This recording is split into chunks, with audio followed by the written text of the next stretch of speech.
Have you ever asked yourself, am I being too naive?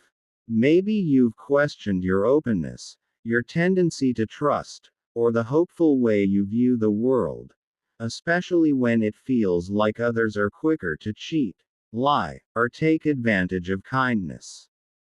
In such moments, it's easy to wonder if your softness, patience, and willingness to see the good in people make you vulnerable or weak.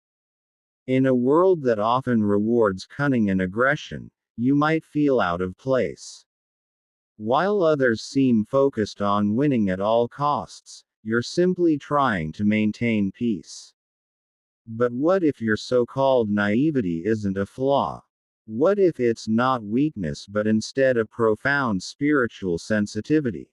To feel deeply, to care sincerely, and to consistently choose kindness in a world that often discourages it, this is not a sign of naivety.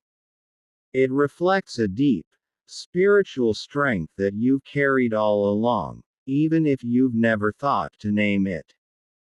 Being highly spiritual doesn't mean being blind to the harsh realities of life. It means embracing a way of living that recognizes deeper truths, truths beyond appearances and superficial judgments. People with this spiritual depth are often misunderstood because their values clash with the world's more transactional nature. But this is precisely what sets you apart. Take conflict, for example. Maybe you avoid unnecessary arguments, preferring to walk away rather than prove a point. You may have been called passive or accused of not standing up for yourself, but what others see as avoidance is actually wisdom. You understand the futility of battling over trivial matters. You know that peace is more valuable than the fleeting satisfaction of being right. It takes immense strength to remain calm and composed in the face of provocation. This isn't passivity, it's a choice. You prioritize preserving your energy for what truly matters, rather than wasting it on meaningless confrontations. Likewise, your focus on actions over words reflects your spiritual maturity. The world is full of empty promises and shallow talk. But you've learned to value what people do rather than what they say. You may not always be the loudest voice in the room, but your actions speak volumes. You've likely been the kind of person who helps others quietly, without seeking recognition.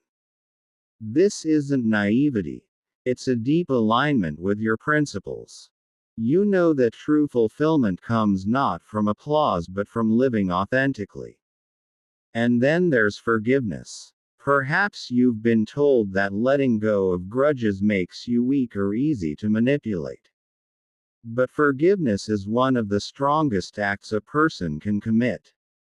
It requires rising above personal wounds to see the bigger picture, one where love and compassion outweigh retribution. Forgiveness isn't about excusing wrongs or forgetting pain, it's about freeing yourself. By choosing to release anger and resentment, you refuse to let negativity define you. This is spiritual strength in action. Your spiritual depth might also show in your rich inner world. You may find yourself contemplating life's mysteries, dreaming of possibilities, or exploring abstract ideas others dismiss as impractical.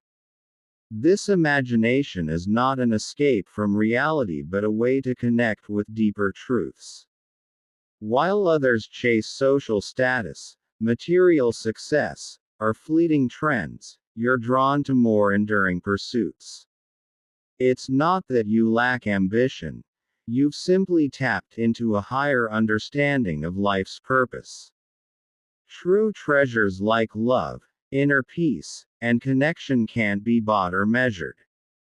What others label as naivety is, in fact, a higher way of being. You're not blind to the darkness in the world. You simply choose to focus on the light.